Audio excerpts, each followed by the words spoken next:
Dahr Jamail returns to Truthout interviews to discuss the bleak but important news about climate change and, in places like New Mexico, how government action is contributing to the problem of climate change through illegal and unethical actions. Now, we'll be talking about two pieces that Dahr wrote for Truthout. One is called Devastating Impacts of Climate Change Increasing, and the other, New Mexico Governor Martinez accused of wholesale disregard of the law. Dahr, welcome back to Truthout Interviews. Thanks, Ted. Good to be with you. Like millions of people, I've been enjoying the reboot of Cosmos. It's Cosmos: A Space-Time Odyssey with Neil deGrasse Tyson. And the episode that aired on May 18th called The Immortals was noted for a kind of birth and destruction of life here on Earth. It was kind of a cycle.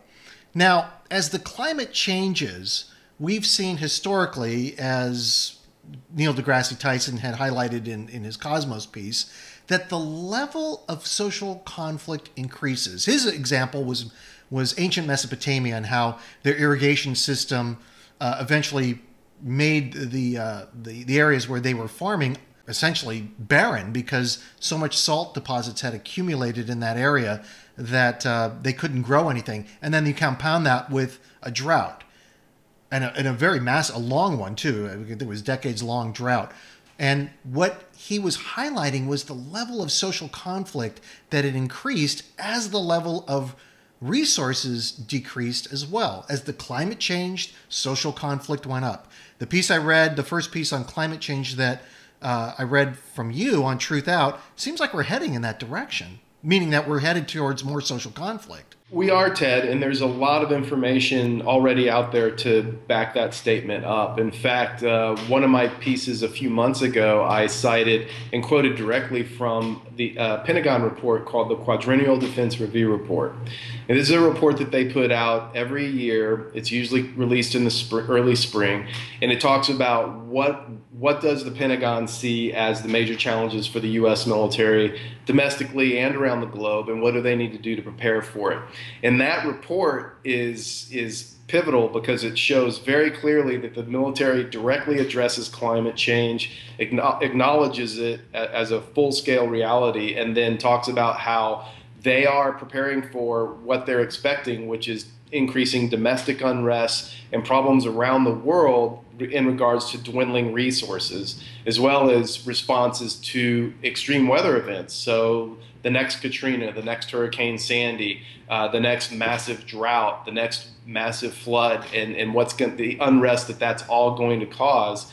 And all of this in the context of the fact that we're looking at a quote that I like to reference, that water is the new oil and land is the new gold, where arable land for growing things is becoming ever scarcer as anthropogenic climate disruption increases and carries forward. And then water, I think, is the most pronounced. And I like that analogy that you use from Neil deGrasse Tyson's show, because water really is, I think, where it's most evident when we see the impacts of climate change. And that's going to cause, that as one of the increasingly dwindling resources available.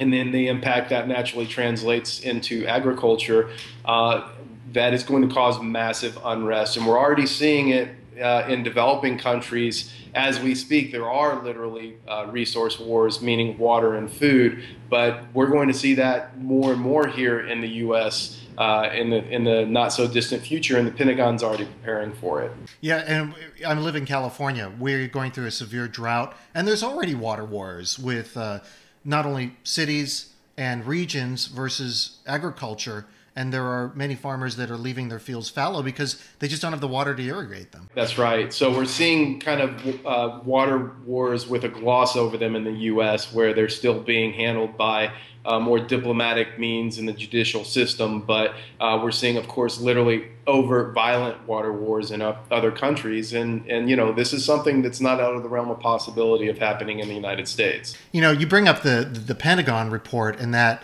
climate change is essentially, I think John Kerry even said it was a national security threat. Yet we have politicians here in the United States, governors, for example, Susana Martinez in New Mexico, who is doubling down essentially furthering climate change, creating policies that make the state, as she puts it, more business friendly. But what it does is it creates a climate, to use a lack of a better term, for industries to pollute more, thus furthering climate change. It seems like this is just going to increase the level of social conflict. Well, that's exactly right. And I did a lengthy article of Governor Martinez because she really is the perfect example of a politician who's little more than a pawn of industry. I mean, even before she came into power as governor of New Mexico, during her campaign, she was promising her constituents or her soon-to-be constituents that she would overturn New Mexico's carbon rule. This is a carbon rule that the New Mexico Environmental Improvement Board pushed through and had already been adopted. And it's a rule that basically says New Mexico is a state that would pledge that they would reduce their greenhouse gas emissions by 3% every year starting in 2010, going with a goal of reducing their greenhouse gas emissions 25% below 1990 levels by the year 2020. That was already there. And so one of the first things that Martinez did when she came into power was, instead of publishing the material to alert everyone of this new legislation, which she was required to do by state law, she actually went out and made great efforts to try to not do that, literally instructing people, do not publish this information, trying to thwart this policy from being enacted. Now, just so people know that when you publish the law, that is a key, making it public, essentially, that everyone has to know about it. Like, here's the new law.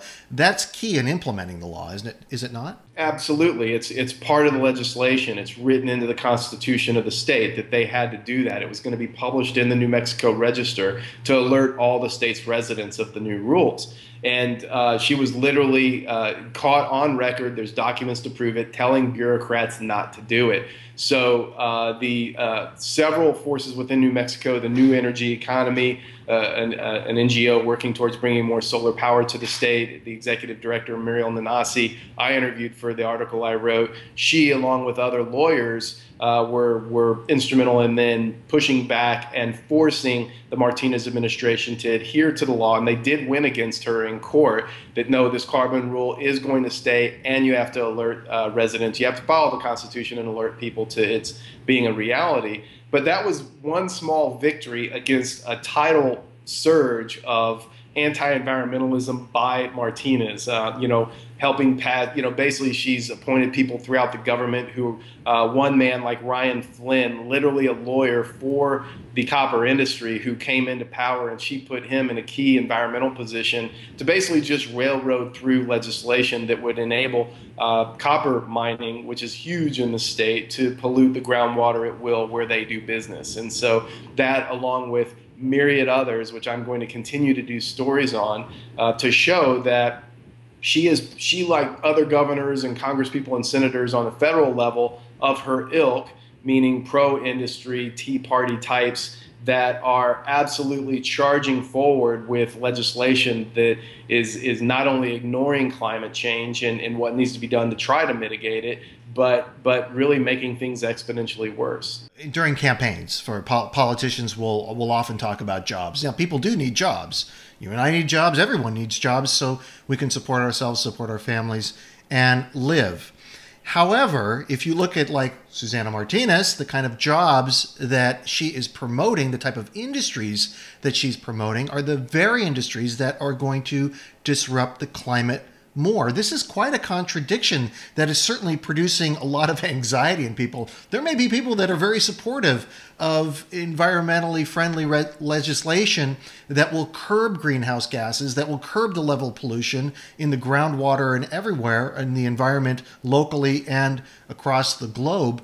However, they're also thinking about themselves, thinking, but if I support this, they're saying they're going to take jobs away. I need a job.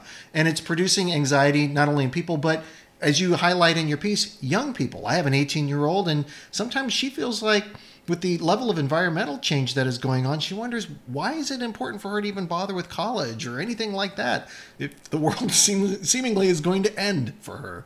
That's a very important point, and I think that that's a phenomenon that's impacting all of us. I mean, especially the youth, because as you just described. But I think it's something that's affecting all of us, and each of us needs to find a way to deal with the what does this mean emotionally to us, to look at how bleak things are. And every new report that comes out, there's reports coming out on a weekly basis, like the recent one on the Western Antarctic ice sheet, basically passing a point of no return, rising sea levels by a minimum of 4 feet by 2100, probably higher and sooner than that. What do we do with this information? How do we let that in, understand what that means, feel the feelings that come up about the loss that that means to the planet and the species and us, and then go about our lives? What do we do to deal with that? And so actually, probably by the time this interview airs, Truthout will publish a piece that I'm doing on a couple of guys that I met down here in Houston, where I'm speaking to you from, who have basically taken it upon themselves to take a wastewater treatment plant that's been abandoned by the city for 20 years and turn it into a fish farm and a vegetable garden, and hoping that it's going to become a model of what can be done for reclamation projects like that, so that people can better feed themselves in urban environments as things move forward in a worsening way. And so it's little stories like that, I think, there are lots of silver linings amongst these growing and darkening storm clouds that each of us need to do, as well as being cognizant of the fact that we're living through a momentous time in history, and it's a privilege to be here and witness it. And I think that as a deep ecologist and systems theory scholar, Joanna Macy, has said, one of the most important things any of us can do at this point in time is to be completely present. And I think that we're morally obliged to do that, to stand witness to what's going on, but then also to do what we can to mitigate it and help other people be aware of what's happening. The climate is changing. That much is true.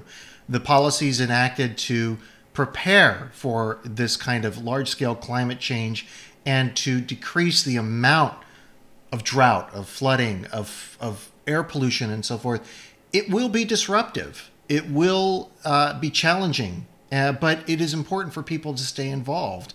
And it's necessary not only to the survival of us now, but also for future generations. And I think that that's the one thing that needs to be impressed upon people, that with climate change, it seems to be sort of this nebulous thing. People say, oh, well, it's just going to get a little hotter. But what they don't really take into consideration is the fact that this is about the survival of not only humans, but life as we know it on our planet. Life will continue to exist in some form if we're completely wiped out. But selfishly, I'd like to be around. I'd like my grandchildren to inherit a good Earth, and I'm sure you would too. And most people listening to this, watching this program, and understanding the level of climate change that's going on and what's at stake. In order to do what you just described, we have to have an honest, clear assessment of what's actually happening, so that we can take it in and process it, and then react and behave accordingly. And that does entail making preparations, informing people, and then, taking full advantage of each day as it comes our way, because things are changing very, very rapidly. Tomorrow's definitely not going to look like today, and that's going to continue.